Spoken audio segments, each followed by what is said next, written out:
कोई happy bird आए हैं। हाँ जी, हैप्पी बर्ड बताएं। हाँ, नमस्ते साइंस जर्नी। अच्छा। मुझे मेरा सवाल था एक मूर्ति को लेकर। तो हम्म। एक्चुअली पिछले साल मैं नेशनल म्यूज़ियम गया था दिल्ली का, और वहाँ ओके। जाके काफ़ी सारी चीज़ें मुझे पता चली। काफ़ी सारे फ़ोटोज़ भी मैंने क्लिक किए। मैं लगभग हर महीने उन्हें देखते रहता हूँ, कुछ ना कुछ पता ही चलता है मुझे। तो ओके। वहाँ पर मैं देखा कि जैसे कोई भी बोधिसत्व है या फिर कोई ध्यान मुद्रा में बैठा है, तो उसको ये हम्म। लोग विष्णु, शिव ऐसे करके तो बता दिए, और शिवलिंग भी कई सारे दिखे, लेकिन वहाँ किसी भी मूर्ति को वो लोग राम नहीं दिखा पाए। मतलब मैं ढूँढता रह गया कि कोई पुरानी मूर्ति जिसको वो लोग राम लिखे हों, तो वो देखने को नहीं मिला। शायद उस समय मूर्ति कला में वैसे कोई मूर्ति नहीं बनती थी जिसमें किसी के हाथ में तीर हो, नहीं तो उसको राम दिखा देते वो लोग। तो वो एक चीज़ मैंने नोटिस की। हो सकता है शायद 15वीं, 16वीं या शायद 18वीं सदी में राम की कोई मूर्ति मिली हो, लेकिन पुरानी मूर्तियों में से मुझे कोई भी राम की मूर्ति नहीं मिली। लेकिन उसमें से एक मूर्ति है जो गुप्ता वंश की वो दिखा रहे थे, और वो बताया जा रहा है कि जब शूर्पणखा का नाक काटा जा रहा है तो वो सीन है। तो उसके बारे में मुझे पूछना था कि क्या उस समय ऐसी कोई कहानी थी, या इस मूर्ति का क्या मीनिंग हो सकता है? तो मैं आपको वो कौन फ़ोटो सी शेयर जगह कर पे? देता हूँ, नेशनल म्यूज़ियम पर ही दिल्ली में। मैं आपको फ़ोटो शेयर कर देता हूँ उसका। ओके। ओके। 1 मिनट। उसमें डिस्क्रिप्शन भी तो लिखा होगा ना कुछ? हाँ, बिल्कुल। तो आप एक बार खोल दीजिए, आप इसको ज़ूम कीजिएगा तो नीचे डिस्क्रिप्शन में भी वो लोग लिखे हैं। वो लोग गुप्ता वंश लिखे हैं, और लिखा है कि शूर्पणखा का वो नाक काटने वाला सीन है। लेकिन पता नहीं वो वो लोग तो गुप्ता वंश वैसे सही है भी कि वो नहीं है। तो वो तो वैसे ही लिखते हैं। वो तो वो बुद्धा का भी दिखा के और उसको शिवलिंग बता देते हैं। हाँ, म्यूजियम वो तो वाले है। जो हैं बुद्धा का भी चित्र दिखा के शिवलिंग बता देंगे। आप तो शेयर कर मेरा दीजिए, सवाल, देख लेते हैं। हाँ, मैंने जस्ट देखें अभी गुप्ता पोस्ट वंश किया। जो है ना। इसमें फ़ोटो शेयर कर सकते हैं क्या? मुझे पता नहीं, तो मैंने लिंक में ही कर दिया। अच्छा। अच्छा, कोई बात नहीं, लिंक हम देख लेते हैं। इसको देख के तो नहीं लग रहा है कि ये तो बुद्धिस्ट आर्ट लग रहा है। मैं शेयर कर देता हूँ। हुँ। इसको तो देख के ही तो ये कोई भी कह देगा कि बुद्धिस्ट आर्ट है ये। हाँ, तो मेरा सवाल यही इसलिए था क्योंकि जैसे इसमें दिखा रहा है कि कोई तो इस औरत या लड़की का बाल पकड़ा हुआ है।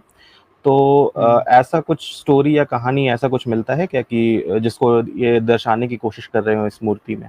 हाँ, इस मूर्ति पे क्लिक कीजिएगा, मतलब फ़ोटो पे क्लिक कीजिएगा तो थोड़ा ज़ूम हो जाएगा वो। हाँ, इसमें ये तो दिखाया जा रहा है कि एक व्यक्ति खड़ा है और एक औरत भी है बीच में, एक दूसरा भी व्यक्ति है और ऊपर एक व्यक्ति तलवार लिए हुए है या कुछ चाकुओं को हुँ। लिए हुए है। लेकिन राम ये लोग तो तीर धनुष रखते थे ना, ये कहाँ से वो भी ले लिए क्या? ये चाकुओं को भी रखते थे क्या? ये लोहा वहा का आविष्कार हो गया था क्या उस समय? और क्या बाल नीचे राइट साइड देखिएगा नाक तो काट वही रहे लिखे हैं। हुए हैं। हाँ, ये नीचे ये कुछ लिखे हुए हैं ये। अच्छा, ये लिख रहे हैं लक्ष्मण। अच्छा, ये तो डिस्क्रिप्शन इन्होंने खुद से लिखा है। ये डिस्क्रिप्शन इन्होंने खुद से लिखा है कि लक्ष्मण द्वारा शूर्पणखा का नासिका भंग, गुप्त 5वीं सदी, देवगढ़ उत्तर प्रदेश, 80 सेंटीमीटर, 55 और 88 सेंटीमीटर। तो ये 5th सेंचुरी का बता रहे हैं। दरअसल तब तक जो है ना, जातक कथा जो है उसमें सीता हरण का प्रसंग आ चुका था। और फिफ्थ ओके। सेंचुरी में क्योंकि 400 समथिंग में ना यहाँ से चीन में गया है बुद्धिस्ट जातक कथा। तो जब चीन में वहां पे गया ना, तो वहां के जातक कथा में सीता हरण वाला प्रसंग आ गया था। तो जो त्रिपिटक के जो वो थे भाष्यकर्ता बुद्ध घोष, उन्होंने अठकथा जो टीका लिख रहे थे त्रिपिटक का, तो उसमें उन्होंने कहा कि जो सीता हरण वाला जो प्रसंग जोड़ा जा रहा है ये अनावश्यक है। मतलब बुद्धिस्ट की ही ब्रांच जो है ना, इस कहानी को दो कहानियां थी अलग अलग।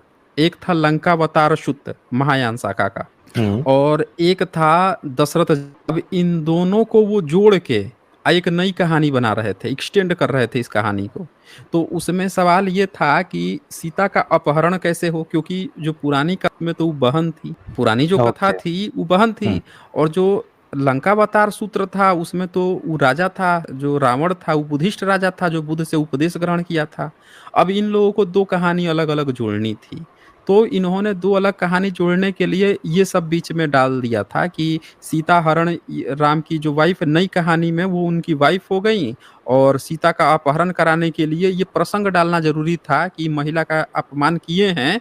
तब जो बौद्ध राजा है वो आया है बदला लेने के लिए, उसकी बहन के साथ गलत किया इन लोगों ने। तब क्योंकि वो बुद्धिस्ट है ना उस समय की जो कहानी है, उसमें जो रावण है वो बुद्धिस्ट है, उसके पास कोई कारण होना चाहिए। मतलब वो राक्षस है, हैवान नहीं है कि वो ऐसे ही अचानक से किसी व्यक्ति की वाइफ़ को उठा ले जाएगा या उससे बदला लेने लगेगा। तो वो कहानी थी, इसीलिए आज की भी डेट में आप देखेंगे कि जितनी जो रावण का एक पक्ष खड़ा हो जा रहा है, कह रहा है कि हम तो रावण हैं, रावण के हम वंशज हैं, रावण अच्छा व्यक्ति था। कोई कह दे रहा है कि वो ब्राह्मण है, कोई कुछ है। दोनों वर्ग हो हल्ला कर रहे हैं ना, उसका कारण ये था।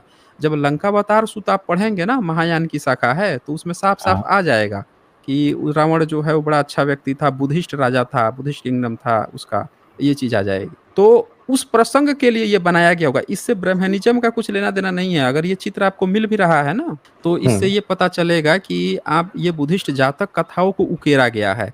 अब आपने अच्छा याद दिलाया, इस प्रसंग को जातक कथा में मैं सर्च करता हूँ, 3000 जातक कथाएँ हैं, ओके। समझ रहे हैं ना? हाँ, 500 540 तो ऑफ़िशियल है और इनके छोटे-मोटे प्रसंग जो हैं, वो 12वीं, 13वीं, 14वीं सदी तक भी लिखे गए हैं, तो वो 3000 हो जाते हैं। लेकिन अभी लोगों के पास 540 ही अवेलेबल है, लेकिन अन्य-अन्य देशों में कुछ-कुछ लिखा हुआ है, वहाँ से मिलता है। आप इंडोनेशिया जाएँगे तो उसका बुद्धिस्ट जो टेम्पल मिला, उसके भीतर पूरा ये जिस जातक कथा ही बना हुआ था कि जटायु वाला लड़ाई, फिर सीता का अपहरण, ये सारा चीज़ उसमें बनाया हुआ है।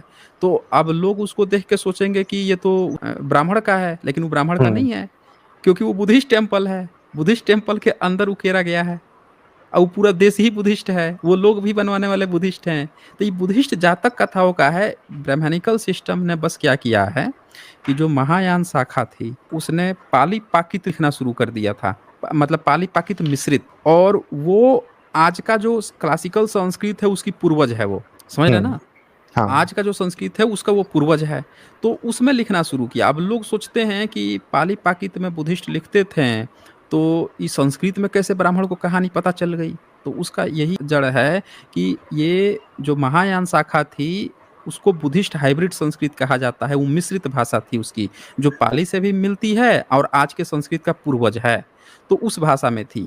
इसीलिए वो चीज़ आगे बढ़ती रही, वो भाषा में कई सारे लोग जन्म लिए, पाणिनि बौद्ध भिक्षु थे, महायानी बौद्ध भिक्षु थे, ये पतंजलि, ये सब के सब जो हैं बौद्धिस्ट भिक्षु थे और इन सब लोगों का इत सिंह ने ज़िक्र किया है। ये 6ठी सदी में, 7वीं सदी में थे, 40 साल पहले पतंजलि मरा है। तो ये सब लोगों के अनुसार काशिका वृत्ति लिखा गया, चूर्णी लिखा गया, ये सारा टीका और इसी से बुद्धिस्ट हाइब्रिड संस्कृत बनी। तो संस्कृत भी ब्राह्मण की नहीं, महायान भिक्षु की थी। ये लोग ये सारी चीज़ें लिखते थे।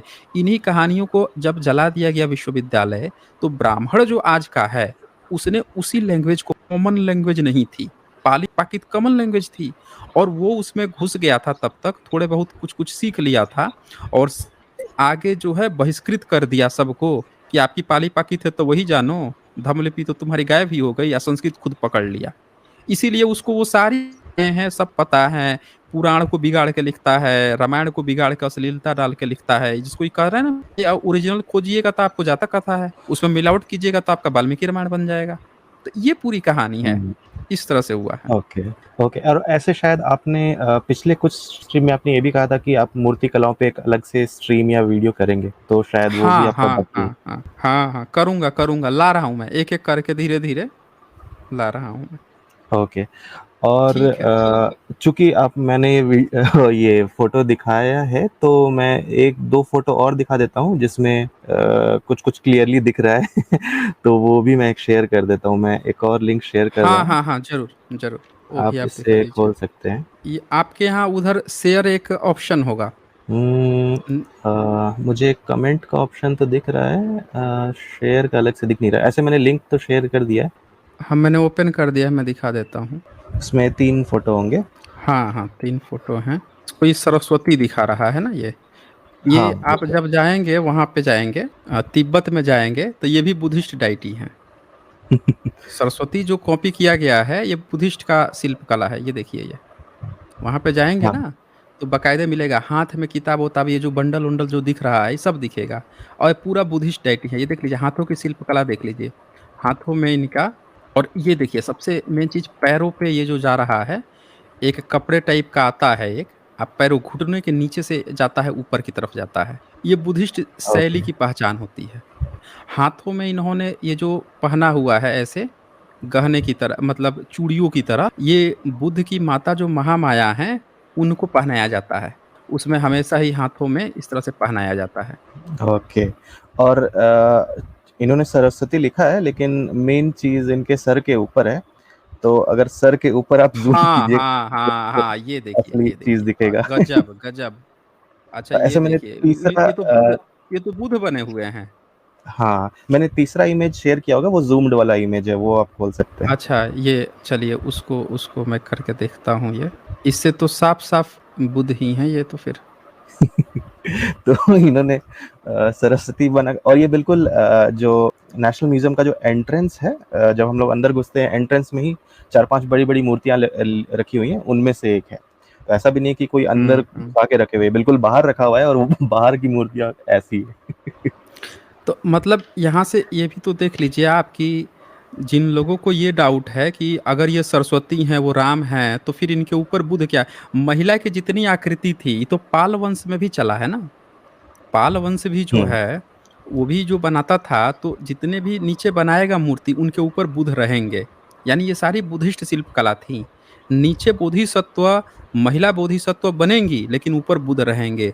अब ज़रा सोचिए, वो इतने चतुर लोग नहीं होते हैं। ऊपर आज अगर बुध नहीं बनाए होते इनके सर के ऊपर, तब तो तो कुछ ये भी तो बना पूरा देते का हैं। पूरा, हाँ, तब तो ये तो किसी को भी कुछ बेवकूफ़ बना देता। समझ रहे हैं? अच्छा एक चीज़ और देखिए कि कभी भी इस चीज़ को हाइलाइटेड नहीं करता है कि इसके सरस्वती का एविडेंस मिला है, आर्कियोलॉजिकल एविडेंस। वो सरस्वती की हाँ। खूब गप हाँकेगा, लेकिन कभी नहीं कह सकता है कि सरस्वती का इसका एविडेंस मिला है, क्योंकि जब एविडेंस की बात आएगी ना, तो फिर लोग उसके सर पर देखेंगे कि सर पर बुध काहे बैठे हुए हैं। इसका मतलब कि तुम जिसको सरस्वती कह रहे हो, वो भी बुद्धिस्ट परंपरा है, यहाँ से इसकी पोल खुल जाएगी। समझ रहे हैं ना? ये इन लोगों की कहानी है। और ठीक है, जो बहुत। दूसरा फोटो जो है, वो भी हुँ। विष्णु का वामन अवतार दिखा रहा है, लेकिन उसके भी ऊपर भी वही है। अच्छा, वो भी कर लेते हैं। तालमेल किए हैं।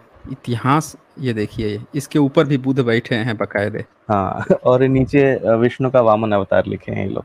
और ऊपर देख लीजिए बुध बैठे हुए हैं। आई बगल में मुंह जो है ऐसे जो सुअर वाला है, तो सोच लेगा कोई, अरे हाथी लगा लो, कुछ भी बड़ा लगा लो, अवतार। लेकिन है तो बुद्धिस्ट का ही। हाँ, है तो बुद्धिस्ट का ही। ये देख लीजिए ये।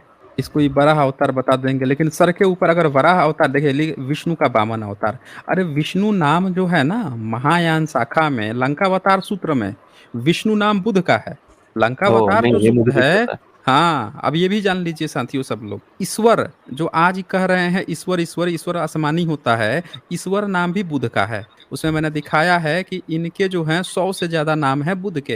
ये जितना नाम नारायण पुरुषोत्तम, ये जितने नाम हैं, सब बुद्धिस्टों के द्वारा लिए हुए नाम है। जिन्होंने भी बुद्धिस्ट टेक्स्ट, ये काहे नहीं पढ़ा रहे हैं सब बुद्धिस्ट टेक्स्ट?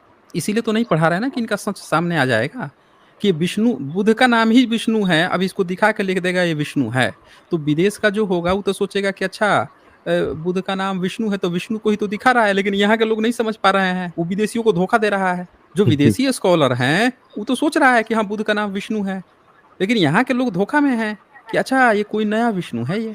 तो देखिए कितना वो गेम खेल रहा है वो। ऊपर मूड़ी तोड़ दिया है यहाँ पे। हाँ, वो सर जो टूटा है हुआ बुध का, हाँ, इनको तोड़ दिया है कि पता नहीं चले लोगों को कि बुध ही है, लेकिन हाथ की मुद्राएं या पैर का साइ, ये सारा चीज देख के पता चल जा रहा है कि ये बुध है। है। तो ये तो इन लोगों का हकीकत है। बताइए। और म्यूजियम में मुझे और भी बहुत जबरदस्त जबरदस्त फोटोज मिले। अभी तो हुँ, फिलहाल मैंने हुँ। केवल 2-3 ही दिखाए, कभी बाद में आऊंगा तो और दिखा दूंगा। और बहुत बढ़िया, बहुत खूबसूरत, बहुत बढ़िया इन्फॉर्मेटिव जानकारी दी आपने। ओके। हाँ, हुँ, और मेरा एक आखिरी सवाल था। हुँ, हुँ। जब हम इनके ग्रंथ देखते हैं, जैसे महाभारत है, तो इनमें शकों या शायद पांडवों, पांड्या डायनेस्टी का नाम आता है, और शायद इनके बाकी ग्रंथों में भी कुछ कुछ पुराने राजाओं का नाम आता है। लेकिन इन्हें पहले की ये तो हमें पता ही है कि पहले की इन्हें लिपि पढ़ने आती नहीं थी, और पहले के जो राजा थे अशोक, इनका नाम इन लोगों को कुछ पता भी नहीं था। तो ये पहले के कुछ कुछ राजाओं या कुछ कुछ डायनेस्टी का नाम ये लोग अपने ग्रंथ में कैसे ला पाए, ये इसका कुछ पता है क्या आपको? या फिर ये लोगों ने अंग्रेजों के खोजने के बाद ये सब ऐड किया, ऐसा कुछ? सब बाद में ऐड किए हैं, सब 18वीं 19वीं सदी में लिखे हैं। अंग्रेज को इनको पांडुलिपि ओके। देनी होती थी ना, कि इनके धर्म ग्रंथ में, अंग्रेज को थोड़े पता था कुछ। वो तो इनसे पांडुलिपि माँगता था कि आपके यहाँ कुछ लिखा हुआ है तो दो। और जब वेद की पांडुलिपि लेनी थी मैक्स मूलर को, तो उसने भारत के 100 से ज़्यादा जो श्रेष्ठ ब्राह्मण थे वैदिक, उनको बैठाया था। अब 25 साल तक वो बैठ के लिखे थे, तब जाके वो कॉपी दी गई। ये नहीं कि आपके पास मैन्युस्क्रिप्ट है वो लेके आइए तो ये आपका प्रमाण माना जाएगा। वो बैठ के लिखे हैं ओके। सब, अब वेरीफाई किए हैं कि ये पूरा का पूरा सही है। तो इन्होंने पुराण भी अंग्रेजों के सामने बैठ के लिख-लिख के दिए हैं कि ये हमारा पुराण है। अब वेरीफाई करवाया है अंग्रेज ने ना। भारत के हर कोने से, हर राज्य से, हर ब्राह्मण को पकड़-पकड़ के भाई देख लो यही है ना, यही है ना। बाद में कोई ये तो नहीं कहेगा कि गड़बड़ उसने गड़बड़ दिया उसने, सबसे वेरीफाई करवा-करवा के तब एकत्रित किया है। तो इसीलिए ये कह नहीं सकते हैं कि गड़बड़ है। ओके। तो हाँ, तो उस समय इन्होंने अंग्रेज जो खोज लिया था, ये जितने भी एंटीक्विटी की जो किताबें लिखी हैं 1876 की, 1879 की, कि इस इंस्क्रिप्शन में ये लिखा है, वो लिखा है, वो सब ब्राह्मण बैठ-बैठ के अनुवाद किया है। खोजते अंग्रेज थे, पढ़ देते थे, पढ़ के बता देते थे, और वो ब्राह्मण पढ़ के बताता था कि इसका ये मतलब हुआ।